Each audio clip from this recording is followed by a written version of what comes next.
Welcome back to Fault Lines on Radio Sputnik. My name is Jamal Thomas. I'm joined with my co-host Shane Stranahan, coming to you live out of our station in Washington, D.C. If you guys live in the area, you can catch us on radio at 105.5 FM and 1390 AM. We're also in Kansas City at 102.9 FM and 104.7 FM. If you guys are dinging what Shane and I are putting down, whatever platform you're consuming this content on, give us a like and share that audio or video. If you want to join in on the conversation, you can do so with a chat, a tweet, and of course, you can reach us by phone at 202-521-1320.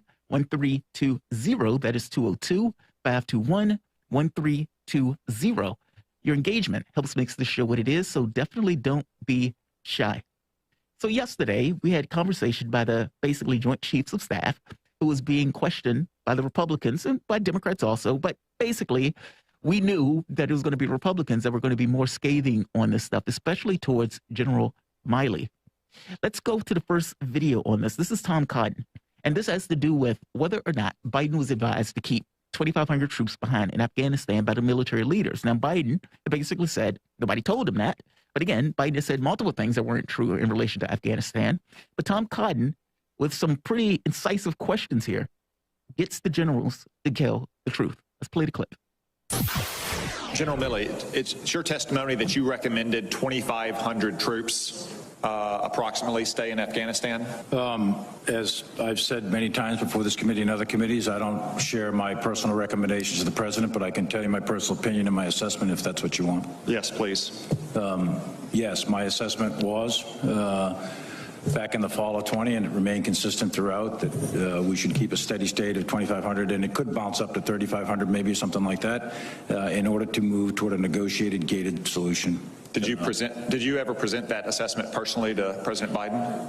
I don't discuss exactly what my conversations are with the sitting president in the Oval Office, but I can tell you what my personal opinion was, and I'm always candid. General McKenzie, do you share that assessment? Senator, I do share that assessment. Did you ever present that opinion personally to President Biden? Again, I'm not going to be able to comment on those executive discussions. Did General Miller ever present that opinion personally to President Biden? I think it would be best to ask him. I believe that his opinion was well heard. Secretary Austin, President Biden last month in an interview with George Stephanopoulos said that no military leader advised him to leave a small troop presence in Afghanistan. Is that true? Senator Cotton, I believe that, well, first of all, I know the president to be an honest and forthright man. And secondly, it's a simple question, Secretary Austin. He said no senior military leader advised him to leave a small troop presence behind. Is that true or not? Did these officer and General Miller's recommendations get to the president personally? Their input was received by the president and considered by the president, for sure. In terms of what they specifically recommended, Senator, as they just said, they're not going to provide what they recommended in confidence. I mean, it sounds to me, it's shocking to me. It sounds to me like maybe their best military advice was never presented personally to the President of the United States about such a highly consequential matter. Secretary of Defense Austin doing his best to back up Joe Biden on this, but not necessarily succeeding in doing so. To have a conversation about the testimony yesterday, we're joined with Caleb Maupin. He's a speaker, writer, journalist, political analyst, and author. His new book, Kamala Harris and the Future of America, an essay in 3 parts, examines the life of Kamala Harris and puts her rise to prominence in the context of changing U.S. political discourse and the geopolitical stage. Caleb, thank you for joining us. Sure. Glad to be here. So what was your take on the testimony? I mean, it sounds like Joe Biden basically was not being honest about, well, several things in regards to the Afghanistan policy, in regards to the pullout, especially from the standpoint of what was taking place on the ground. It just didn't seem like he was engaged or was fully, I guess, aware of the items that was going on the ground, even though he definitely had the clear policy of wanting to get out. How did you view the policy from yesterday, or I want to say interrogation, but it's not really an interrogation. I guess it's basically just the testimony by the military brass. Well, I think we need to look over the fact that since the end of the Second World War, there has been a big conflict between the military-industrial complex and the civilian government of the United States. If you can read the book Generals Over the White House by Sam Marcy that discusses this. You can also read The Yankee and Cowboy War by Carl Oglesby. And they go into great depth showing that the military and the elected government of the United States are often at odds. And the military-industrial complex has its own agenda, and that often comes into conflict with the elected government. And, you know, the whole situation with Milley and what was, you know, allegedly went on prior to Trump leaving office, how we have, you know, various voices around the world saying that they believe that the reason this chaotic pullout of Afghanistan has gone the way it did is because, you know, because of the fact that Biden may have not been given proper information about it, and he may have been misled and given bad intelligence for the purpose of trying to you know, make the whole thing go badly and kind of ruin the Biden administration's reputation. And Wait, why do you think they might have did it on purpose? I mean, it sounds like you're saying that there's commentary that basically the military was trying to put a knife in Biden by making him look bad for pulling out. well, yeah, and that was Nicolas Maduro, the leader of Venezuela. He came forward and said, based on his information and the intelligence that he has as the president of Venezuela, that's what happened.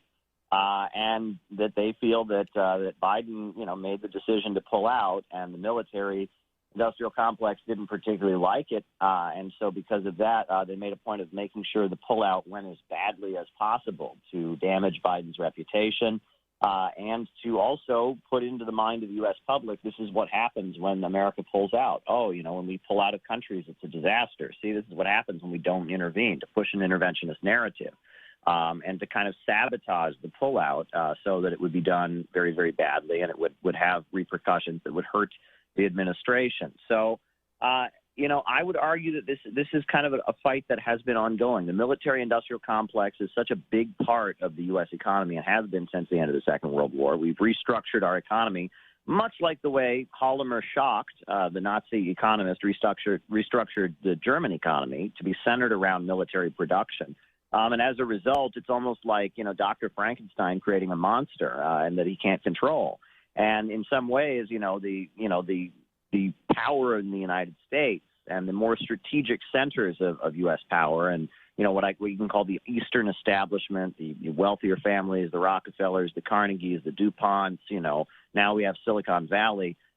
They may have a different agenda, and they certainly want to operate in the world a little bit differently than what are the direct needs of the military-industrial complex. And this contradiction and this distance between factions and their short-term economic desires has kind of defined U.S. politics. I would argue that, you know, the reason that Kennedy was so widely hated in some sectors was because he was at odds with the military-industrial complex. You can argue that, you know, Jimmy Carter was basically fired by the military-industrial complex. He cut the military budget because he thought that was strategic, and the Reagan Revolution was largely the defense contractors and those folks kind of revolting against Jimmy Carter and his more soft power strategies. So there are different strategies on how to dominate the world. The military-industrial complex needs money, and there are divisions.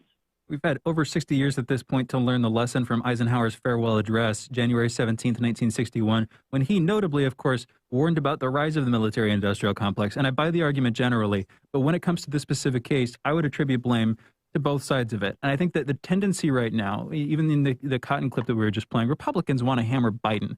Republicans want to go after Biden. But the Pentagon, CENTCOM, the failures of the generals who were being taken to task in different ways yesterday, those should be on the top of a lot of people's minds too. It's both of them. And I've even heard, we were going back and forth on this in late August before we took a break there, talking about this. I was making the point then, I could totally see that happening. Basically what you're saying from Maduro, the generals were effectively holding it back. They wanted Biden to fail, either to justify ongoing intervention in the region and or to make it seem like an absolute catastrophic failure to warn against pulling out in the future. But on the other hand, and this is where I come back, wouldn't we hope that Biden, seeing that kind of thing as a possibility, would take decisive action to preempt that from happening? In other words, Trump was planning a staged withdrawal. Biden maybe thought he had the backing of the system or something like that. But shouldn't Biden have been a little bit more hands-on in this process, planning out exactly what this is, how this whole thing's going to go in the year leading up to this, in the time that he has in office? Shouldn't he have done that? Caleb? Yeah, you would think that Biden has the experience of being vice president for 8 years, being in the U.S. Senate for so long, that he would expect there to be such divisions and plan ahead for such things. But, you look at some of the attacks on General Milley, they accuse him of being the woke general. I've seen these attacks where they say he's trying to bring critical race theory into the military, that he's trying to make the military more LGBT inclusive. And it seems like among the military itself, there is a feeling that kind of the more liberal politics that you get from the CIA and you get from, the Council on Foreign Relations and CNN and Silicon Valley, that the military itself doesn't seem to appreciate that. And that among the military brass, there is more of a traditional conservative viewpoint, and that they see General Milley as kind of an ally of the White House trying to impose a liberal agenda on them. And that is very interesting. That is very, very interesting. Wait, how do you disambiguate? Well, I guess there are two questions. Why would Nicolas Maduro have information in regards to U.S. foreign policy, especially conversations or items that are taking place within the U.S. military? But on the second front, how do you disambiguate Republicans trying to go after Joe Biden on this particular issue, basically trying to find anything to go after Biden on, or for that matter, Milley, as opposed to military doctrine? Meaning, how do you know it's the military that may be more conservative and dislikes any kind of, I guess, this kind of liberal, potentially liberal agenda of the various factions, as opposed to Congress? I hope the question makes sense. The last one makes sense. As far as Maduro, he was speaking to intelligence that he had received. Venezuela and the United States are at odds with each other. Venezuela is a country that is constantly trying to maneuver around U.S. attacks and attempted coups. And so I assume they pay a great deal of attention to what goes on and gathering information about what happens within the U.S. government apparatus. So if they perceive that, that's probably based on intelligence that they have gathered. He, as the president of Venezuela, was speaking to what he had received, and that was what Nicolas Maduro said, was that it appeared Biden had been deceived by the military and by the intelligence apparatus. Now, as far as the other question, though, it is quite interesting because many of the Pentagon brass are evangelical Christians and are more Mike Pence in their worldview. And yet, Milley, who has been the target of these Republican attacks and is being viewed as having betrayed Trump and gone talked to China, behind Trump's back, et cetera, he is being accused of being, too liberal. And that is one of the attacks we're seeing on him from Republicans and from voices associated with the military. And it's this allegation that somehow, he is trying to bring woke liberal politics into the military on behalf of Biden, on behalf of Silicon Valley and others, and that he's kind of a traitor to the more traditional conservative views that you find among a lot of folks in the Pentagon.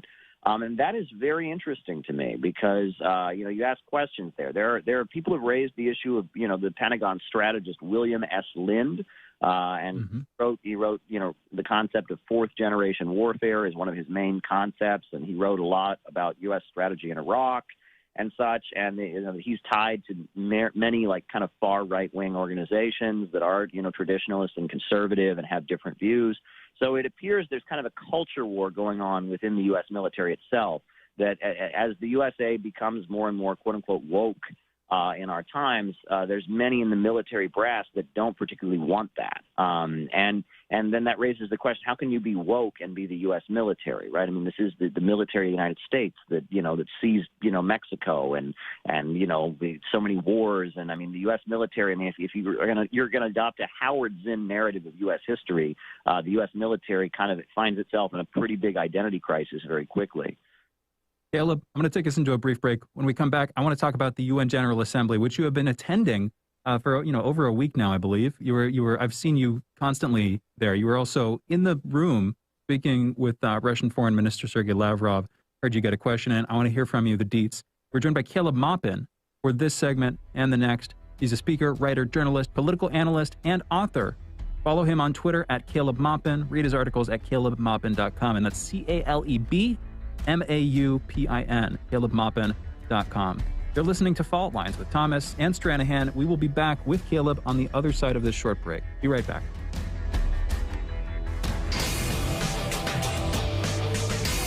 lines. Tough questions are the most powerful weapon we have. As long as you have questions, we'll keep asking.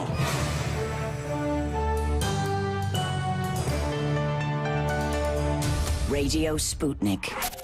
Telling the untold. Stuck in traffic? No problem. Stay informed. Stay tuned to Radio Sputnik on 105.5 FM or 1390 AM in the Washington, D.C. area. Need more? Follow us on Facebook or check us out on SputnikNews.com.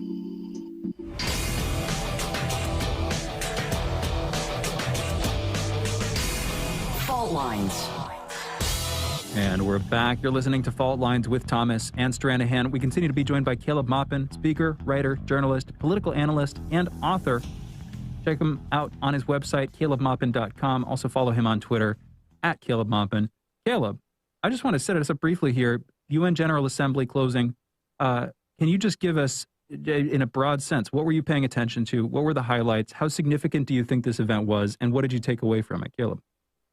Well, the biggest thing that happened this year by far, I would say the most notable event, was when the French president canceled his speech to the UN General Assembly in the aftermath of Joe Biden's remarks. That was big. Joe Biden spoke to the UN General Assembly. Macron was scheduled to have a pre-recorded message shown afterwards. And after Joe Biden's speech, Macron changed his mind.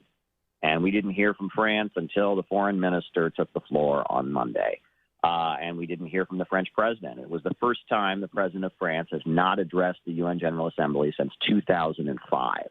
And that was big. That was very, very big. And that indicates that this AUKUS deal, the anger about submarines, but more than that, kind of a lack of consensus about escalating with China among the NATO countries, the EU having political distance from the United States and Britain, that indicates there is division among the camp of Western capitalism more than ever. And that was big. I didn't see that coming at all. I will say the Russian foreign minister, Sergei Lavrov, gave a very good address about, calling out this notion of the rules-based order. And, it's not clear what the rules are. They're not fairly applied. And I had the opportunity to directly engage with the Russian foreign minister at the press conference before his remarks to the UN General Assembly. So, it was an interesting UNGA. We heard from various countries that gave their address. It was not all done remotely. They had the option of doing it from the hall, as Biden did and other leaders did, or doing it remotely. And I guess many were expecting there would be more profound remarks. I mean, there was a lot of platitudes. There's always a lot of platitudes, but people were expecting that there would be a little more addressing of current crises. It was kind of a UNGA where people tried to avoid directly stating the problems that were there. But when France canceled their speech, when the president of France canceled his speech, that was big. That was a big moment. That showed you that there is definitely something rotten in the state of Denmark. There's trouble in paradise, as they say. Yeah, the AUKUS deal, basically. I'm curious, with Angela Merkel leaving, I mean, she's basically the face of Europe, or has been the face of Europe for 16 years or so. She's leaving, which means that France is probably going to try to take some level, I guess, of a centerpiece in Europe, particularly with Macron. If they are responding this way to the AUKUS deal, does that dig further? Meaning, what does it mean for any kind of relationship between the United States and Europe? And is a widening gulf between the two organizations at this point? That's indicative of Macron's actions, and for that matter, the ire that France has been putting out over this deal. Well, the thing is, on the surface, this seems to just be about submarines, right? France is angry that they lost a $65 billion submarine contract. But it's about really more than that. And what nobody really wants to say is it's not just submarines. It's about the fact that France and Germany and Belgium and much of the European mainland doesn't want to escalate with China the same way Britain and the United States do. That they are not thrilled about the idea of a new Cold War, and they don't really want to escalate as much as the United States does. There is a geopolitical difference there. And the fact that Britain is no longer part of the European Union pushes the European Union further away from Britain and the United States. And the European mainland has long been at odds with the United States and Britain in terms of interests. One of the main differences is nuclear power.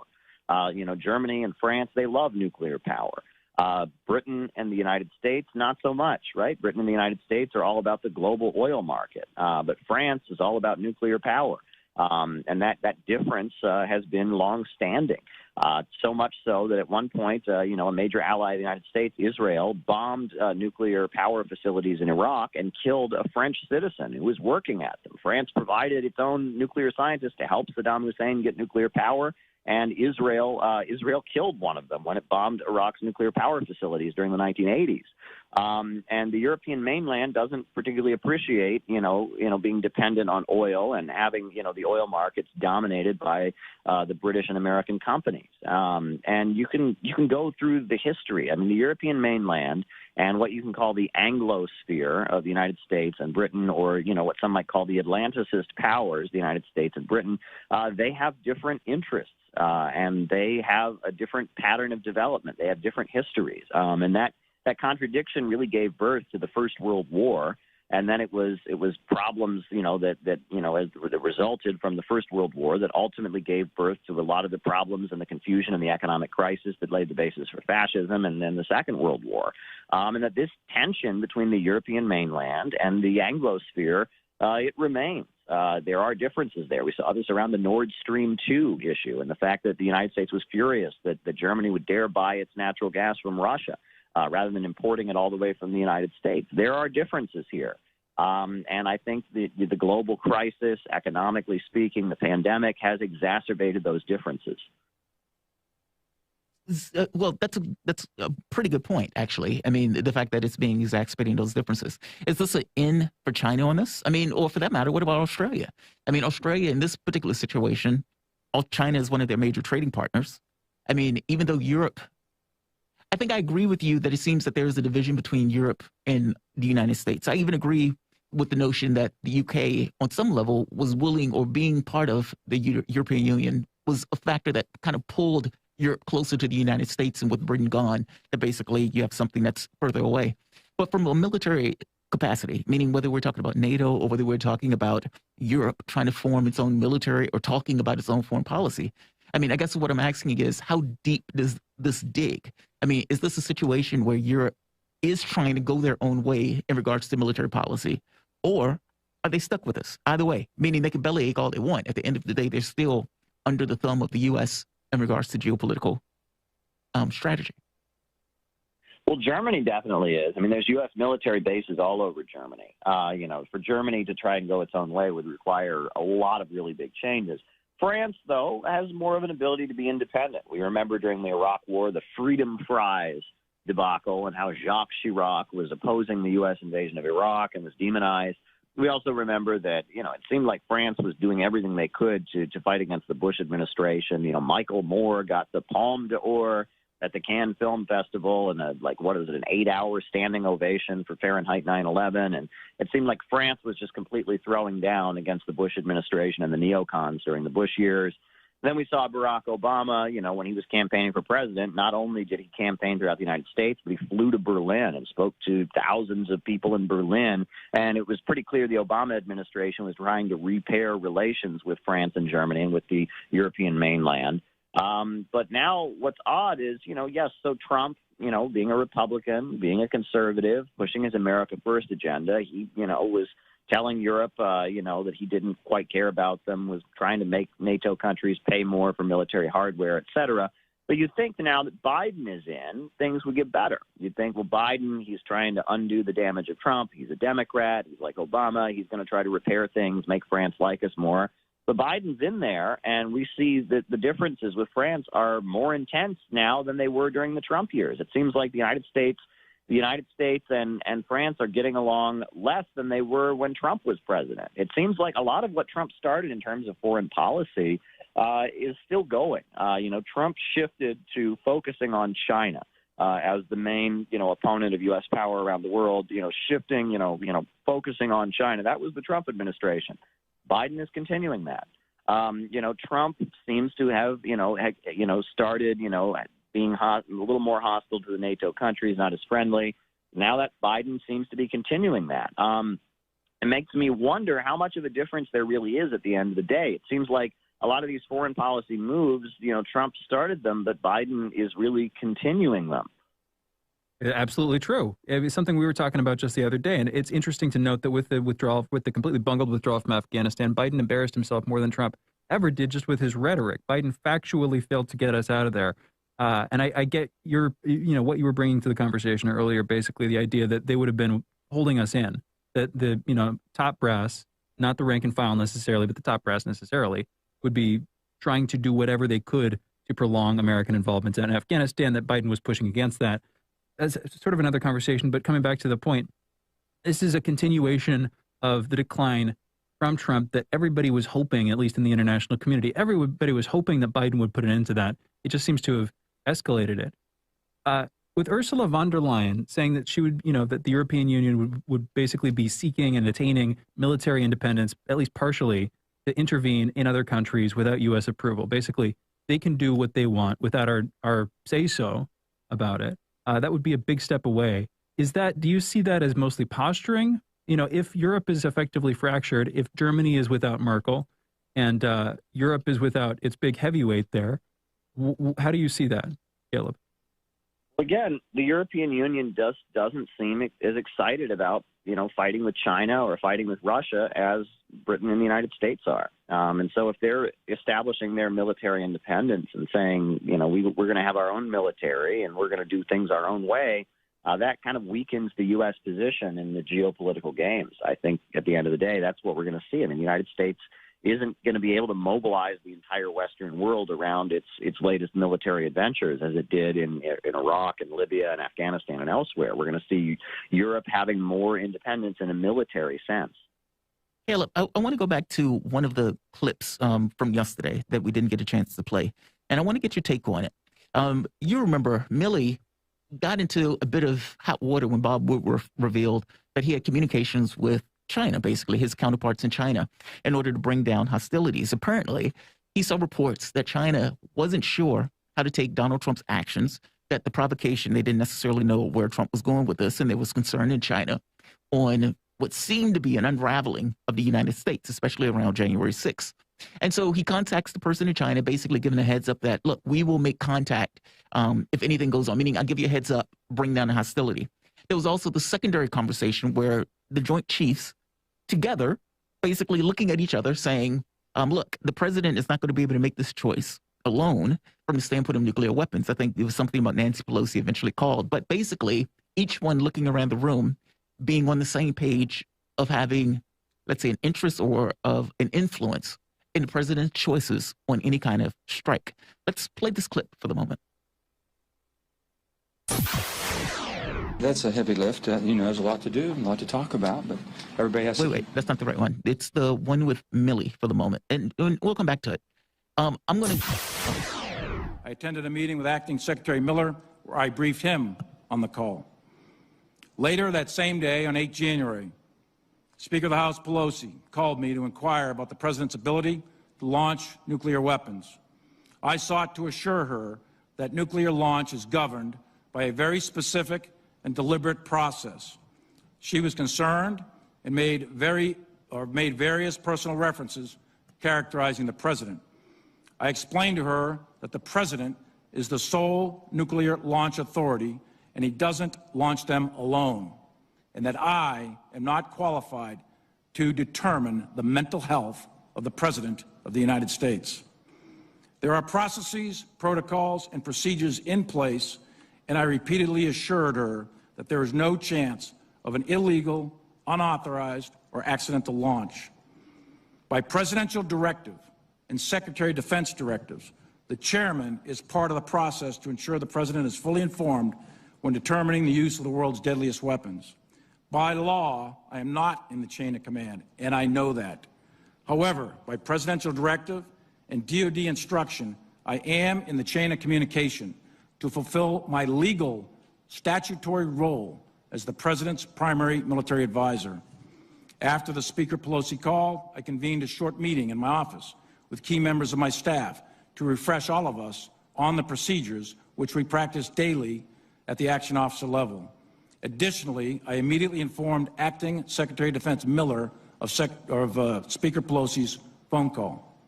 At no time was I attempting to change or influence the process, usurp authority, or insert myself in the chain of command. Caleb, is that acceptable? I mean, we've had some people use the term treason. I think treason might be a little bit strong. But is this appropriate for Milley, in this case, to take those actions? Well, again, I think it goes back to looking at who's really in charge. Is the military above the president? In theory and on paper, no. But as we've seen since the end of the Second World War, over the course of a series of presidencies, it's not exactly clear. There seem to be many cases where the Pentagon is able to maneuver against the president, where the Pentagon is able to almost remove a president, as they did with Jimmy Carter, as many conspiracy folks might say they did with Kennedy. It raises a lot of questions. Who is really in charge? I mean, with the essence of the state, the state, when you get down to it, what is the state? It is bodies of armed men at the end of the day. I mean, the state is the military, the state is the FBI, the state is the police apparatus, and so the elected government, yes, is supposed to be in charge of the state, but it seems in some cases the state can have an agenda of its own. Caleb, we're out of time. Thank you for joining us. Great conversation this morning. Really appreciate it. Sure thing. Caleb Maupin, for those listening, speaker, writer, journalist, political analyst, and author. His new book, Kamala Harris and the Future of America, an essay in 3 parts, examines the life of Kamala Harris, puts her rise to prominence in the context of changing U.S. political discourse and the geopolitical stage. I say new. We need to change that because we've been saying that for a little while now. Anyway, you can follow Caleb on Twitter, and you should, at Caleb Maupin. Also, read his articles at calebmaupin.com. You're listening to Fault Lines. When we come back, we're taking your calls. 202-521-1320 is the phone number. We'll be back on the other side of this short break. Be right back. Fault Lines.